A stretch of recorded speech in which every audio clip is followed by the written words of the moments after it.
On July 27th, 2006, the State Department's Office of Children's Issues in Washington, D.C. asked me what the FBI was doing about this. I said, that is a good question.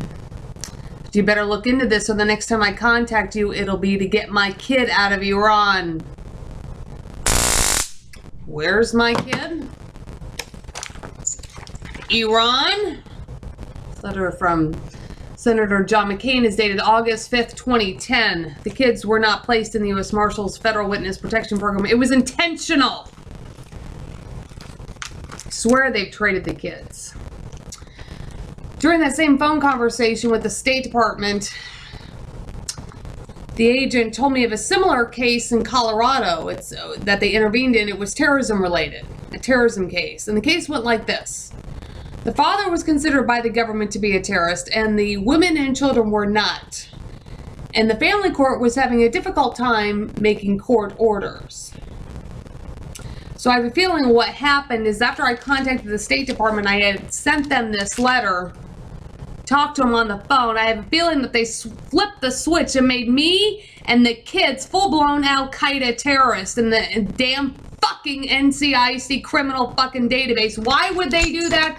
Because then the State Department couldn't come down and intervene in my son's family law case like they did in Colorado, and it would also prevent everybody else from getting them.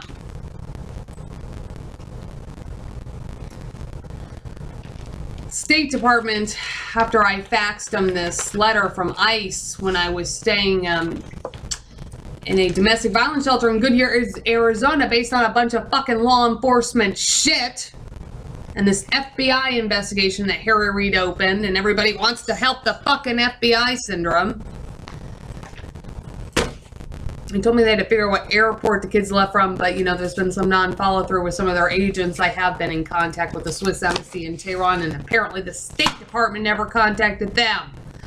So when I show them email, you know, I show law enforcement emails from the Swiss Embassy in Tehran, Iran, and I show them at least some evidence that there seems to be some kind of problem with the kids, and then, you know, it says State Department. I expect local law enforcement or anybody to look into this, and they never do anything for the kids because everybody in the, there's just so much law enforcement within the DOJ that is totally corrupt.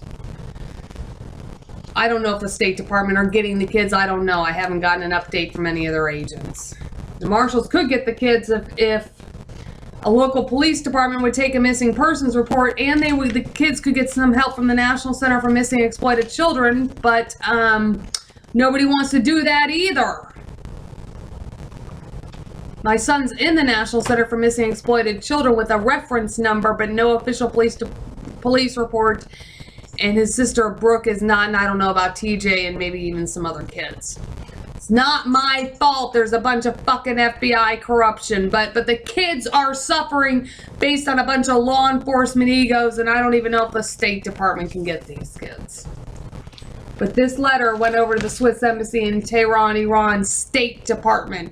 So I got more help from the Swiss Embassy in Tehran, Iran, because they contacted the State Department on my behalf and the kids' behalf, just to show you how fucking corrupt the United States is. But that's the case. And the reason that I suspect as to why the State Department didn't intervene in my son's case like they did in Colorado is because the FBI flipped the switch and made us full-blooded Al-Qaeda terrorists and that fucking NCIC. I hate the FBI, and I hate everybody that likes the FBI. That's tonight's episode of Keep the Bad Guys Away. Victims of terrorism, the most hated group on planet Earth. / human trafficking. Keep your stun gun handy. There's real terrorists and human trafficking perpetrators out there, and a hell of a lot of corrupt law enforcement in the United States.